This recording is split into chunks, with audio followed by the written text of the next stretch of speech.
24 Naam, na kuisukuma serikali kutekeleza masuala fulani. Je, kufikia sasa unahisi kama serikali imetekeleza yale ambayo vijana walitaka yatekelezwe? Kulikuwepo na masuala ya ushuru na pia masuala ya ufisadi katika taifa letu la Kenya na uwajibikaji wa serikali. Je, kufikia hapa tulipofikia, unahisi kwamba serikali imetekeleza yale mliyotaka itekeleze ama bado? Mwanzo kabisa nianze kwa kuwashukuru members wa Generation Z ambao kwa mara ya kwanza katika historia ya taifa letu la Kenya walileta mapinduzi ya hali ya juu ambayo mwanzo hatukuwa tumewahi yashuhudia. Sasa mimi nikwambie ya kwamba mwanzo nasema condolences to the families ambazo zilipoteza wale ambao waliuawa wakati wa maandamano, lakini niseme ya kwamba walileta mabadiliko pakubwa, kwa sababu licha ya kwamba serikali kweli haijaweza kutekeleza yote, na yale ambayo pia ilionyesha nia ya kutekeleza ikakosa kutekeleza mwishoni, na washukuru kwa sababu wakati ule one of the grievances ama matakwa kwa serikali ambayo Gen Z walikuwa nayo ilikuwa pamoja na kurudisha bei ya kitambulisho na passport irudi chini. Na sasa hivi kitambulisho ambacho ni kifaa muhimu sana katika upigaji kura, hususan kwa vijana, kama sijakosea, mheshimiwa ambaye ni Minister of Interior Bwana Kipchumba Murkomen alikuja Nakuru na nilihudhuria hiyo hafla ambayo kweli alihakikisha na kudhibitisha ya kwamba kitambulisho kitakuwa bure kabisa. Na hiyo kwa mara ya kwanza nishukuru serikali ya William Samoei Ruto kwa kusema ya kwamba kitambulisho kitakuwa bure kabisa, hata sio shilingi 100 ambayo mwanzo wa Kenya walikuwa wanahitajika kulipa.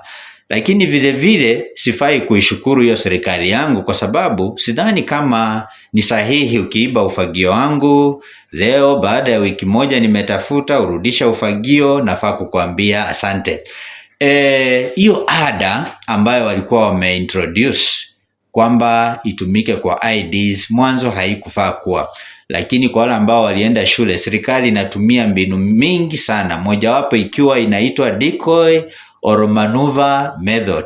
This is whereby a government comes up with an initiative or introduces some fees on something, whereby after an approval from the public wanajifanya kwamba wameondoa. Hiyo ndio maneuver ama decoy method ndio walitumia. So sio jambo la kunistajabisha sana mimi kama kiongozi wa wananchi wa mashinani, kwa sababu nilijua kitakachotokea. Vile vile tunajua hata bei ya bidhaa muhimu tutakapokuwa tunakaribia mwaka 2026 zitarudishwa chini. So mimi naweza sema ni hicho tu kitambulisho, ada yake vile iliondolewa, ndio Gen Z wanaweza sema waliachieve, kwa sababu another thing tulikuwa tunataka ilikuwa ni inclusivity.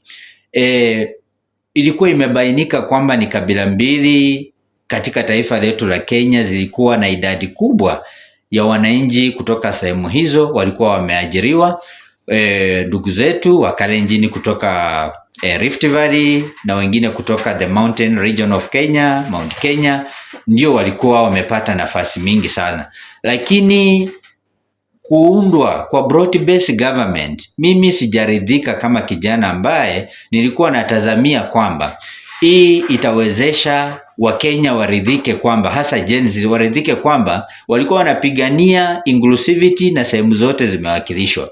Napoongelea kuwakilishwa simaanishi tu wale wazee ambao ni veteran politicians kama kina Oparanya, kama ni Joho, kama Opiyo Wandayi. Tulikuwa tunatarajia hata kama sio kwa ministries kubwa kama zile ambazo kina Joho za mining wanashikilia, tuone vijana pia katika kila counties, wale ambao wamehitimu wao wamepewa kazi fulani.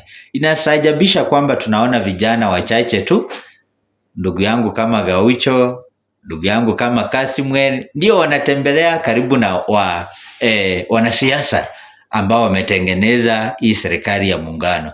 Kwa hivyo kwa kufupisha maneno yangu nitasema ya kwamba yale yote ambayo ndugu zetu wa Gen Z walikuwa yanapigania ni kitambulisho tu, pengine wamefaulu kuikomboa irudi pale ambapo ilikuwa. Safi, nasikia wanakuwa zidi kufuatilia swala nyeti kwenye sehemu nusu majira yetu ya Afrika Mashariki. Tuzungumze kuhusu changamoto labda ambazo mnakabiliana nazo katika kufanya uhamasisho pale mashinani. Okay, changamoto ya kwanza kabisa ambayo kweli mashinani tunakumbana nazo kuna ile inaitwa impersonation. Impersonation is whereby sasa mambo ambayo yanafanyika na mtu tofauti na wewe wanakufananisha na yule mtu, na inaweza ikapelekea hata mpaka kushikwa na askari polisi ukawekwa ndani. Unapata ya kwamba tukianza show nilikwambia ya kwamba katika mashinani, kwa yale mabunge ya mashinani ama grassroots assemblies, tunahamasisha kupitia mambo mengi. Tunafanya kitu ambaye inaitwa empowerment. Mimi katika mabunge yangu ya wananchi kaunti ya Nakuru nimechanga school fees ya watoto ambao wameshindwa kwenda shuleni.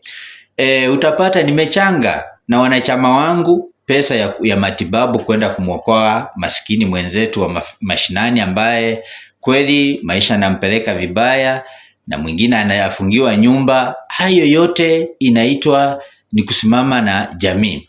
Lakini utapata ya kwamba wakati tunaenda kuandamana kwa streets as provided for in the draft constitution of Kenya the year 2010 section 1 section 33 up to 36, wanaona kwamba sisi ni goons. Hiyo ni changamoto kubwa sana, kwa sababu kama kikatiba kweli naruhusiwa kulifanya jambo fulani, iweje wakati nafanya hivyo mpaka nimetafuta barua ya kunipa ruhusa, ambayo huwa hatutaki ikuwe confused na kuomba ruhusa, kwa sababu ruhusa tulishapewa katika katiba yetu ya the year 2010. So ni changamoto kuona kwamba mtu akitafuta haki yake pia yeye ni goon. Ama unaona kwamba hizo assemblies kuna vijana wengi pia wamesoma, wamehitimu, lakini huwa wanaona kwamba the moment you converge and assemble somewhere to discuss the way forward of a given matter, wanaona nyinyi mnapanga uhalifu. Na mimi nimesema hapo hivyo tunafanya kitu ambaye inaitwa community policing. Vile vile community policing, utapata ya kwamba miongoni mwetu kama kuna yule ambaye ako na nia mbaya kuja kutatiza pengine usalama wa kitaifa ama wa mwananchi mwenzetu, tunakabiliana na huyo mtu, huwa tunampeleka katika kituo cha polisi aweze kutuambia ni nini lengo lake. Lakini unaona sasa wao nao wanatuona kwamba sisi ndio tunakosesha wananchi wengine usalama. So hiyo ni changamoto sana. Changamoto nyingine ambayo nitaisema kwa ufupi, utapata ya kwamba mara nyingi sisi wenyewe nafaa tusaidiane kama wananchi wa chini. Hatuna kazi, wananchi wetu hawajapata services ambazo zinatakikana, lakini kwa sababu hatuna rasilimali, hatuna fedha ya kutosha kuyasukuma haya mambo yafike mahali ambapo malengo yetu yanatazamia kufikia, inakuwa ni vigumu sana. Ama tunapoongea kwa medias, unapata ya kwamba yale ambayo tumefanya kama malalamishi yetu hayaendi mbali, kwa sababu wengine wanakuwa bribed na hiyo kesi haiendi mbali sana. Hizo ni baadhi tu ya changamoto ambazo tunayapitia katika mabunge yetu ama grassroots assemblies. What is the response, especially from government, concerning all issues you raise? Je, wamewaalika katika labda vikao kushiriki na nyinyi mazungumzo, mikutano labda ya uhamasisho, mmewaalika na wao pia na mnashirikiana? Nashukuru sana Mheshimiwa Raila Amolo Odinga ambaye ni mtu ambaye kweli alianzisha mabunge katika taifa letu la Kenya na sasa hivi yuko serikalini. Unfortunately, haijatokea nafasi ya kuwa eti tuwe na mazungumzo na serikali. Mazungumzo machache ambayo huwa tunakuwa na serikali yetu kupitia representatives kutoka kwa county governments and even sometimes the national government, unapata ni kile kikao ambacho huwa tunaita kwa kimombo the public participation.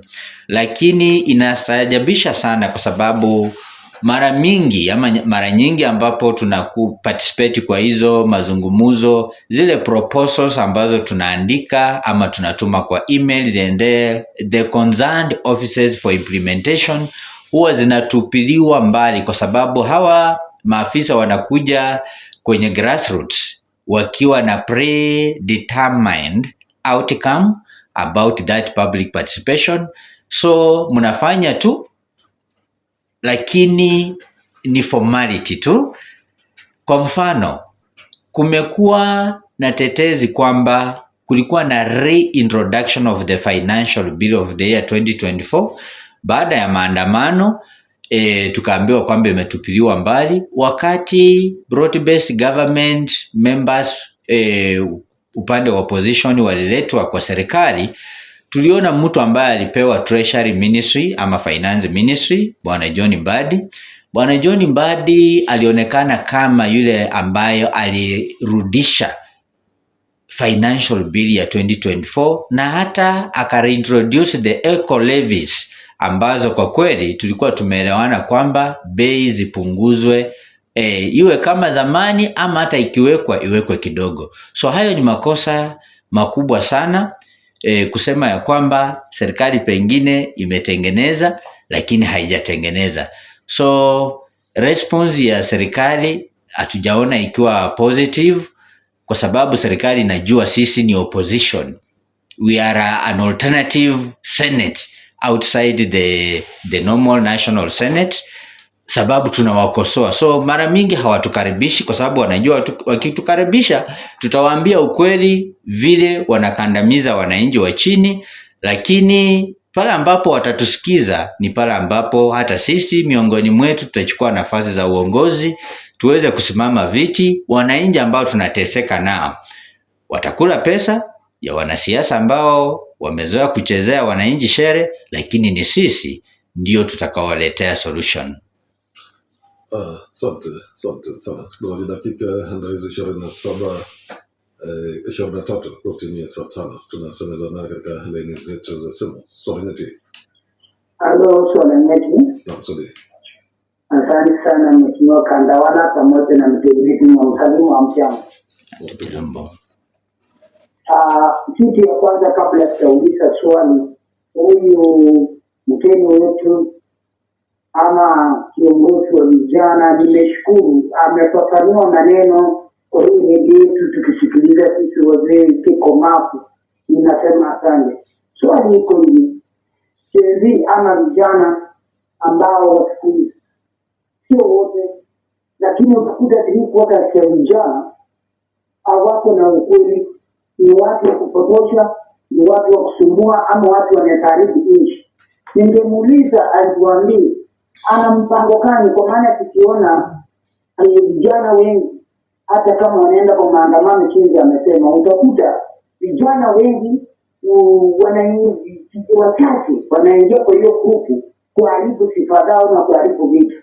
Atanifafanulia hapo kama yeye vijana na wengine viongozi ni njia gani ambayo watarekebisha hiyo vijana, kwa maana tukiona huko mbele kama wataendelea hivyo nchi yetu inatafika mahali harifika, atafanyaje wakirekebishe. Samahani, tumepingi kwa tosha tu. Sikilizaji, tuwe na mazoea mara nyingi ya kuamua kwamba katika maswali tulionayo ni gani tuulize ili watu wengi wapate kushiriki. Mustafa?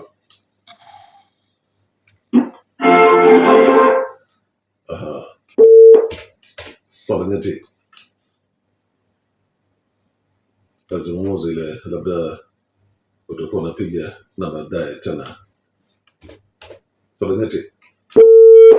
Nazidi kusikiliza Solengeti ndani ya Voice of Melao. Hello Solengeti. Yes, habari. Mimi naambiwa kuna mbali.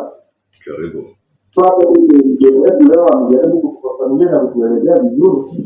Ikiwa anaweza kuwa na hiyo moyo wa kusaidia na moyo wa kusaidia vijana wajue kutetea haki yao, itakuwa vizuri, lakini wasikuwe vijana wa mbio kuanza kuenda na mapapara na maneno mengi na kukipiga vifua. Hivi ni jinsi tunaweza ajaribu kuwapeleka polepole, kushike kufungulia. Ndio ni kupata mabadiliko. Hii yangu kwa mbali. Solengeti, hello. Aloso Lenyeti, sauti ya Simba, rapata kupata man pamoja na Grandwala na huyo mgeni wa. Karibu sana. Asante sana. Kwa majina naitwa mtumishi mmoja nikiwa tusha msingiri Kolomoni Isadaji. Mimi ningependa kusema asante huyo mwanasiasa.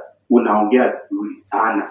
Hata mimi nikiwa kwa kile kitengo cha KMC, mimi nakuombea sana uendelee kuhamasisha wale vijana wachukue kura, kwa sababu tunaona uongozi unafinya hawa wa KMC, kwa sababu watangazaji mkitembea katika hii nchi ya Kenya, hawa vijana wengi wamesoma, wameenda college, wameenda university, wamesomea course fulani huko, lakini hakuna kazi.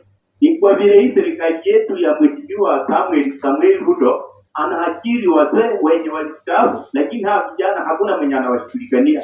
Alafu kitu inatokea kitu iko hawa wanasiasa kusema vijana sasa, vijana huu ndio uongozi wetu, vijana uongozi wetu umefika. Na umefika, itafika siku gani? Tangu tu mwanze kusema vijana uongozi ni wetu, itafika siku gani? Mimi naona sasa ndio huu umefika. Hawa vijana wa KMC muangalie huyo kiongozi mwenye hatakuwa upinzani, mwenye hatakuwa strong, na mchukue hizo kura zenu zote mpe. Pengine tuone mabadiliko katika hii nchi yetu ya Kenya. Kama sivyo, Kenya tutaangamia kwa sababu tunaelekea babaya. Mimi naona mambo mengine itatokea makubwa hata kuliko hii ya Kenya. Sasa nchi yetu itaharibika. Ona vile vijana wetu wamekufa, wameuawa na polisi, walipigwa marisasi, wakina Masai kule. Watu wanahangaika sana. Mungu awabariki watangazaji. Asante sana. Tumeona na kile manake tutakuwa tunajibu kwa pamoja baada ya huyo. Aloso Lenyeti. Robert na mgeni mjambo. Hatujambo. Mami mtoto anajifundi nikiwa hapa mjini Mbagala kwa Uganda. Mheshimiwa, nimeshukuru kwa ufafanuzi wako na pia kwa usaidizi wako ambao unasaidia vijana kule maeneo ya Nakuru. Nimesikia kwa umbali sana kusema kwamba ulikuwa unaomba kura za ubunge ile sehemu. Hata nikupigie saa 5 kwa studio. Mheshimiwa, unatumia nafasi gani ama unatumia mbinu zipi ili uweze kuona kwa vijana hao wanapata kazi? Kwa kuna vijana wengi wamesoma na hawana nyaraka za kazi. Asante Mano. Sasa tunarejea mgeni kuyajibu baada ya ripoti za biashara. Kalamu. Saidia na hiyo karatasi kama.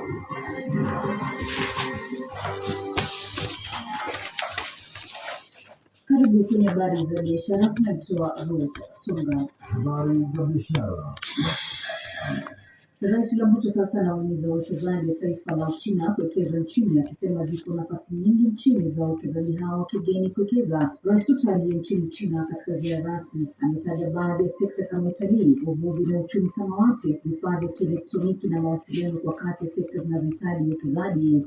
I invite Chinese investors to explore a wide array of opportunities and private sectors in Kenya that are ripe with opportunity.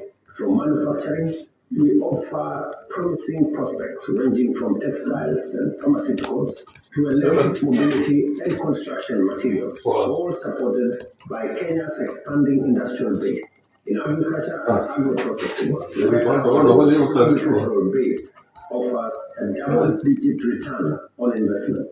Our ICT and BPO sector, housing and construction, tourism, creative economy, mining, and blue economy sectors that have wide range of opportunities for investment. We offer a balanced portfolio of sectors for all of you to consider. With our strategic location along global trade routes, we offer world-class connectivity that augments the business ecosystem on the African continent and beyond, offering investors a natural entry point into Africa's next wave of industrialization, innovation, and cross-border trade. Kulingana na Rais Ruto, taifa la Kenya lina mazingira mazuri ya kuwezesha uwekezaji na biashara kati ya mataifa mbalimbali, na kwamba Kenya imejiweka tayari kwa ushirikiano wa kibiashara. Kenya is open for business Our country is undergoing rapid transformation, which constitutes the fourth medium-term plan of our Vision 2030. This agenda is anchored on 5 key pillars: agricultural transformation, universal health coverage, affordable housing, the digitalization, and the development and expansion of micro, small, and medium enterprises. Distinguished ladies and gentlemen, as we mark 6 decades of diplomatic and economic cooperation between Kenya and China, my current visit seeks to chart a new course towards mutual prosperity. We are seeking strategic partnerships to expand our infrastructure, including transport, energy, logistics, and urban development. Upande wake waziri wa biashara na viwanda Lee Kinyanjui ametaka wananchi wa Kenya kutumia fursa ya ushirikiano kati ya Kenya na Uchina kuendeleza biashara na uwekezaji. We strongly believe that the growth and development of Kenya in trade and commerce is not mutually exclusive to the growth of China. So as the China trade grows, so can the Kenyan trade. And we also want to encourage our business people to take advantage of that, and we'll be having conversations around how we can be able to open more exports to this country, and I think also to encourage our tourists, especially from here, who have not visited. Mahakama Kuu inatarajiwa tarehe 12 mwezi Mei kutoa mwelekeo kuhusu mchakato wa kukodi kiwanda cha sukari cha Nzoia kufuatia kesi iliyowasilishwa na wanasiasa wa Fula Mwinyi anayepinga mbinu inayotumika kukodi kiwanda cha miwa cha Nzoia kupitia kampuni ya mawakili ya Wamalwa NHS Company Advocates. Mlalamishi wa Fula Mwinyi aliwashtaki waziri wa hazina ya kitaifa, katibu mkuu wa wizara ya hazina ya kitaifa na mipango ya kiuchumi, katibu mkuu wa wizara ya kilimo na mwanasheria mkuu, akishutumu jinsi mchakato huo unavyoendeshwa licha ya kukiuka katiba ya Kenya mwaka 2010. Jaji Lawrence Mugambi katika uamuzi wake ameratibu tarehe 12 mwezi Mei kwa tarehe ya kutajwa kwa kesi hiyo na kubaini tarehe ya uamuzi wa kesi hiyo inayohusu kukodi kiwanda cha miwa cha Nzoia. Mlalamishi wa Fula Mwinyi kupitia mawakili wake anashutumu washtakiwa kwa kukiuka hitaji la kuhusisha maoni wa Kenya kabla ya uamuzi wa kutangaza mchakato wa kukodi kiwanda cha miwa cha Nzoia, hali anayosema inakiuka hitaji la wazi kwenye mchakato huo. Anasema wizara ya kilimo ilichapisha kighafla tarehe 28 Februari kualika wenye uwezo kutumia maombi ya kukodi kiwanda cha sukari cha Nzoia, hali isiyoana na hitaji la kuhusisha umma kabla ya kuchukua hatua hiyo. Habari za biashara. Mwisho wa habari za biashara, naitwa Ruth Soma. Habari za biashara zimeletwa kwako na KCB Back to School. Tayari ni mwana wa pili, na hii inamaanisha kulipa karo. Kulipa karo sasa ni rahisi kama 1, 2, 3. Unaweza kulipa karo ya shule kwa urahisi na kwa ufanisi kwa kutumia KCB mobile app, KCB M-Pesa kwa matawi ya KCB na wakala wa KCB, ama kupitia kwa KCB Internet Banking. Furahia rahisi unapolipa karo na gharama zinazohusiana na shule. Tembelea kcbgroup.com ama pata maelezo zaidi kwa kupiga simu kwa 0711 087 000 ama kwa 0732 187 000. KCB, for people, for better. Regulated by the Central Bank of Kenya. Unasikiliza. Asante kwa kuzidi kufuatilia Salimiti. Karibu. Asante sana. So nachukua nafasi hii kuweza kuyajibu baadhi ya maswali ambayo wasikilizaji wetu wameweza kuyauliza. Wa kwanza kabisa aliuliza Gen Z kwa nini wanatumika kusababisha ghasia, na jibu langu kwa hilo swali naweza sema kwamba hata katika familia zetu napata mama anazaa watoto hawezi wakatoshana, na ndio maana huwa tunasema vidole za mkono haziwezi zikatoshana. Kuna yule mtoto ambaye ni mtukutu, kuna yule mtoto ambaye anapenda Mungu, kuna yule mtoto ambaye anaheshimu wazazi na hata majirani. So katika hawa vijana ambao ni Gen Z na wale ambao hawajui Gen Z, ni wale ambao wako kati ya miaka 13 na miaka 28, hao ni Gen Z.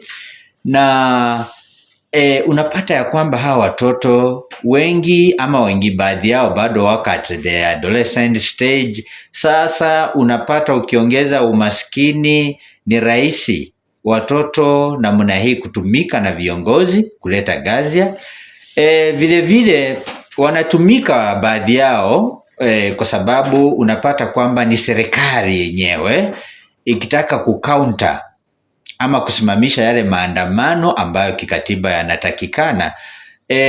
Last protest ambazo zilikuwa peaceful za Gen Z tulishuhudia katika kaunti ya Nairobi. Wiki la pili tuliona tetezi kwamba gavana wa kaunti hiyo ya Nairobi alikuwa amepeana mipini vijana, na vijana wengine walikuwa wanatumia pikipiki, wakikuja wanapost kana kwamba pia wao wanaandamana, alafu wanaanza kupiga waandamanaji wetu ambao hawakuwa na hatia. Hilo pia lilishuhudiwa wakati kulikuwa na maandamano kidogo kule Nandi County. Tulikuwa tunaona vijana ambao walikuwa wanaandamania haki yao. Gavana ambaye anaitwa Kipsang, Sang alikuwa ametekeleza soko la Nandi County, na vijana walipokuwa wakweli wanajitokeza kufanya maandamano, kulikuwa na kundi lingine la vijana ambao walikuwa wametumika na serikali. Vijana hao walikuwa wamepewa mipini ya majembe kuja kucounter, na nashukuru sana vijana wa Gen Z sababu wengine wao walikuwa pia wanapata kichapo. Kweli huwa tunasema darkness cannot be used to drive out darkness, lakini kwa wakati mwingine nadhani inafaa, kwa sababu hawa ni watu ambao wamelipwa pesa wakuje sambaratisha maandamano ambayo ni peaceful. What next? So mimi naweza sema serikali kama itaheshimu katiba ifahamu ya kwamba katika kipengee cha kwanza cha katiba yetu ya mwaka wa 2010 na kipengee cha 33 na 34 mpaka 37, power belongs to the people and we have the freedom to picket as enshrined in our constitution of Kenya. Serikali haitaweza kulipa baadhi ya vijana ambao wako desperate, haijawapea kazi ili wakuje kukabiliana na vijana ambao wanajaribu kupigania haki zao. Huyo ndugu yetu wa kwanza naamini nimemjibu. Kulikuwa pia na swali kutoka kwa mwenzetu ambaye alikuwa anauliza ya kwamba vijana ni vipi watafanya pengine ili kuregister ndiposa wakuwe na umuhimu katika upigaji kura. Naweza nikasema ya kwamba sisi katika mabunge yetu ya wananchi ama grassroots assemblies tunatumia fursa hiyo kuhamasisha vijana kuchukua opportunity hii, sababu kitambulisho ni bure. Wafanye mass registration, acquisition of or issuance of the ID cards kwa ofisi za huduma centers from across the country. Kila mtu akiwa na kitambulisho, registration ya kura inapofika, vijana wajitokeze waweze kujiandikisha kama wapiga kura. Lakini hapa kuna onyo, ningependa kuonya ama kuhatarisha vijana wenzangu. Unapata sisi wanasiasa tunafika mahali tunatumia vijana wetu, tunawalipa pesa, tunawaambia toka mahali fulani ukuje mahali fulani.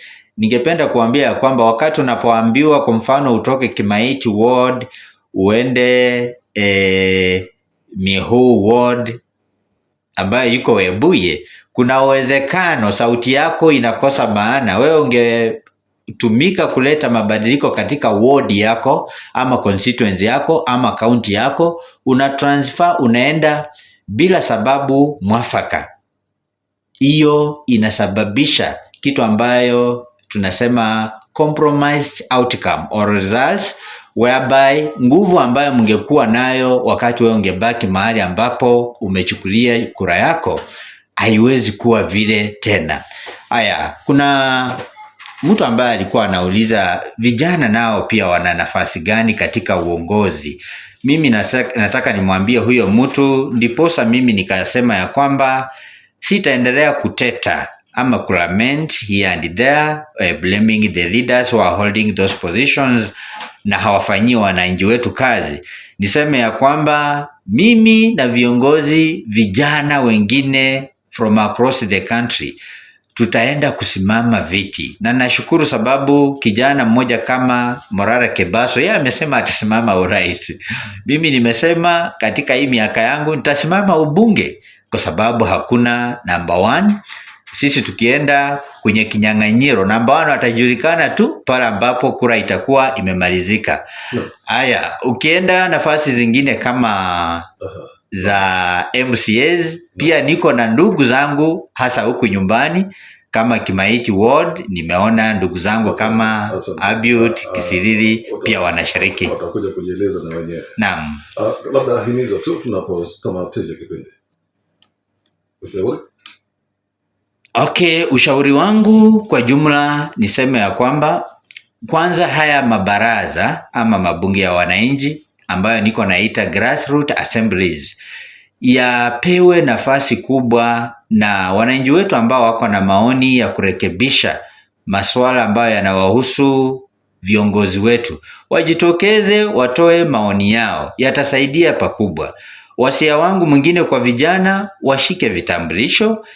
Kitambulisho ama kura yako ndiyo tu inaweza kuwa sauti mzuri ya kubadilisha uongozi mbaya ambao unashuhudia kwa sasa kama kijana. Lakini mwisho kabisa, vile viongozi wetu ni jambo ambalo ni baya sana hapa duniani na hata mbinguni, wewe kupata nafasi alafu unaanza kuwatumia vijana wetu vibaya, kuja kuleta disturbance katika matanga na kuwahonga hao vijana, badala ya kuleta programs ambazo zitawafanyia kitu inaitwa empowerment, waweze kufaidi katika pesa zao kama taxpayers wa taifa letu la Kenya. Asante. Thank you so much. Robert Nakohao Ongoho kwa kushiriki katika Swala Nyeti Thursday edition hapa House FM station ya Kikwete. Msikilizaji, asante kwa kusikiliza na kwa kuchangia vilevile katika makala haya. Mimi naitwa Elcon Robert. Naitwa Nixon Sili. Muwe na Alhamisi njema.